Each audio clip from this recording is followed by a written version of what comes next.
welcome back to our show. Discussing the Sonics, the sense of community that sports teams bring is, I believe, a reason people live in Seattle. Of course, there's reasons people don't live in Seattle, and oftentimes that can have to do with the weather. And, when it comes to real estate, weather can have a pretty big impact on the actual structure of your house, how long the roof lasts, all sorts of different things. And as we enter winter, again, home maintenance becomes a big issue. Jim Estrada joins us, who's been inspecting homes for 10 years, has performed over 4,000 home inspections, and is the president and lead inspector for Property Inspector LLC. Jim, how are you, buddy? I'm good, buddy. How you doing? I'm good. Good. Well, here we are at the end of the first month of winter. So winter has really just kind of begun. I know, and unfortunately, we lost our Hawks, but we've gained another franchise. So quite the exciting January in the sports world. Pretty excited about that, no question about it. Are you a Sonics fan? Definitely a Sonics fan. Yeah. In fact, I've still got my Sonics umbrella. I'm ready to go. Yeah, I love it. What a deal. Well, I had an interesting call this weekend. I had a gentleman call me that beautiful house, nice pool, cabana, and he called me. Actually, he called his realtor because he couldn't find my number. Called his realtor. His realtor called me, and I called him back about 10 minutes later, and he had pipes that had burst in his cabana. And just to give you an idea, if we have Now, what's this cabana look like? I mean, I think cabana, I don't really think Seattle in the winter. No, but when you got a pipe I'm breaking, thinking like Vegas next to the pool. I know, exactly, and it was a beautiful place, and I inspected it in the summertime. But anyway, he called me with a broken pipe up in the attic, and couldn't turn his water off, and didn't know kind of what to do. Mm-hmm. So I want to ask you guys, everybody here, a question: do you know where your water shutoff is in your house? It's a very, very important thing. Everybody, please think about it and find it. You need to know where your water shutoff is. You need to know where your gas shutoffs are. You need to know where your electrical panel is. If you have a problem, you need to be able to react, okay? Now, for some reason, because this was an extremely nice house, I actually remembered exactly where the shutoff was. I remember the house in, pretty good detail. And so he was able to go in and shut it off. But if you've got a 1/8-inch crack in a pipe, okay, 250 gallons a day are coming out of that, okay? So especially if it's in a room or if you're out of town, it's a big, big problem, but it's a problem in the wintertime to have to shut down your water, okay? And there are a couple of reasons that pipes freeze. Obviously, cold weather.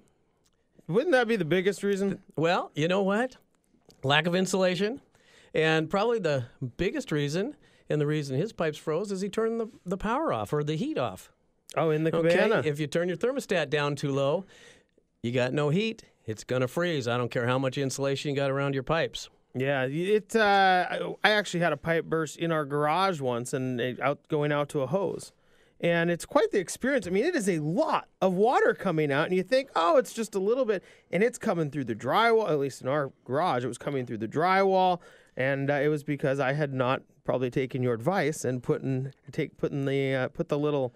What do you call them on the hose nozzle? Oh, putting the wrap around it, or the freeze cap on freeze top. Cap. Yeah, exactly. So, I mean, those are definite things, and I'm amazed every time I go on an inspection how many people's hoses are still connected to their faucets. And if you have a freeze-proof faucet, it's not freeze-proof if the hose is full of water and stuck to it, okay? So definitely disconnect your hoses, wrap your faucets.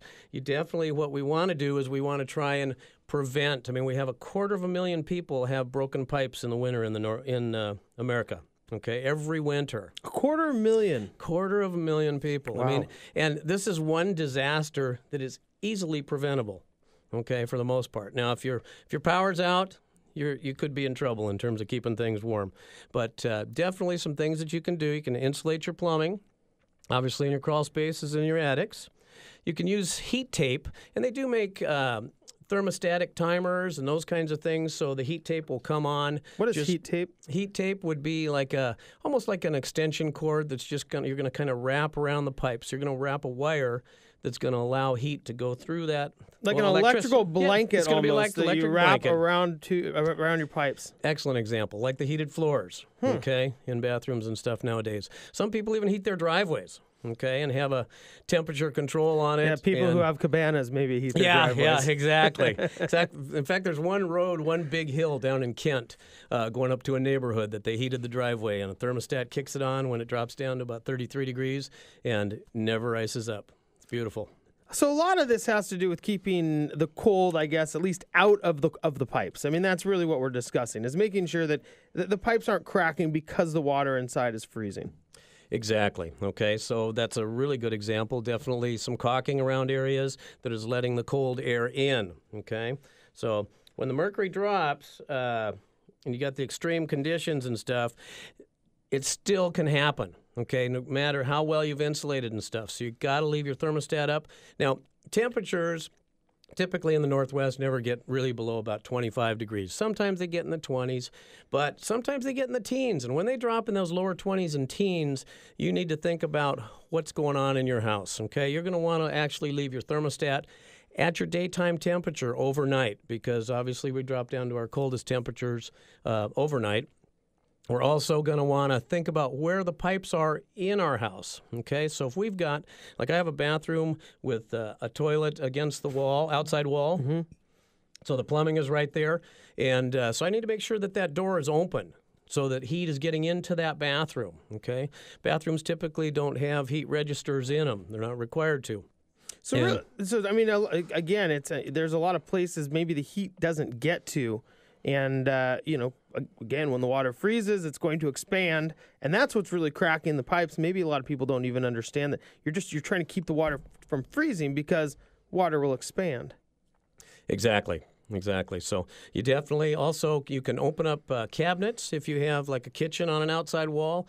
Keep leaving the cabinets open so things don't get frozen. Why would you leave the cabinets open? It'll allow heat and air to circulate inside of the cabinets. Otherwise, it's closed off. So it's basically an insulator towards the cold. Okay? Interesting. Jim Estrada joins us, owner and lead inspector with Property Inspector LLC. Jim, as people start to go through these the winterization, I suppose, of their home, whether it's wrapping pipes with heat tape or putting the freeze caps on your hoses, whatever these may be, do other projects tend to come up this time of year that people should be thinking about to kind of avoid maybe a winter disaster? Well, I don't know about so much a winter disaster other than depression in the Northwest. You take 2 weeks of fog outside, and Heather was a really, really good example coming in here bouncing around after her day yesterday. She decided that she was going to do some shopping yesterday and get organized, okay? So she...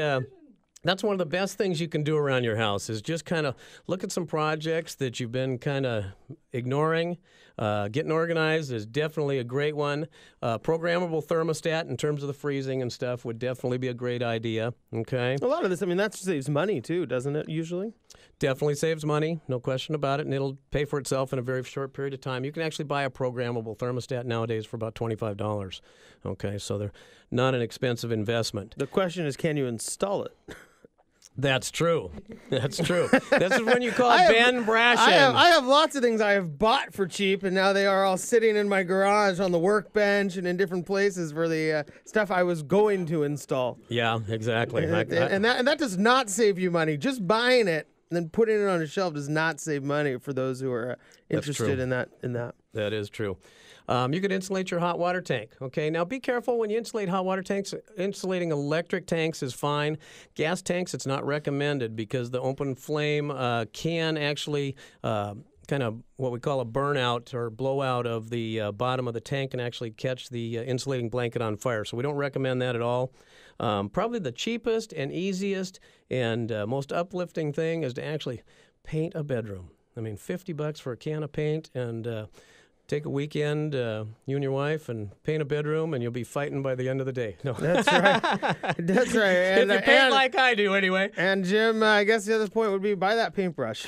Otherwise, the paint will be sitting on the shelf with the rest of it. Okay, we got that other problem there, too. That's right. Jim, we do have to go to break. Right. Thanks so much for joining us. And, as we do hit this weird foggy weather, the inversion.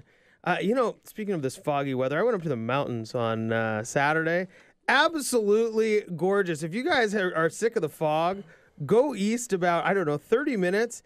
And there's not a cloud in the sky, and it was 65 degrees That's at the what I hear. base It's fabulous. of Mount Rainier the other day. So you can kind of flip the script on that pretty quick. Jim, thanks for joining us. We do have to go to break. We'll be right back after these messages.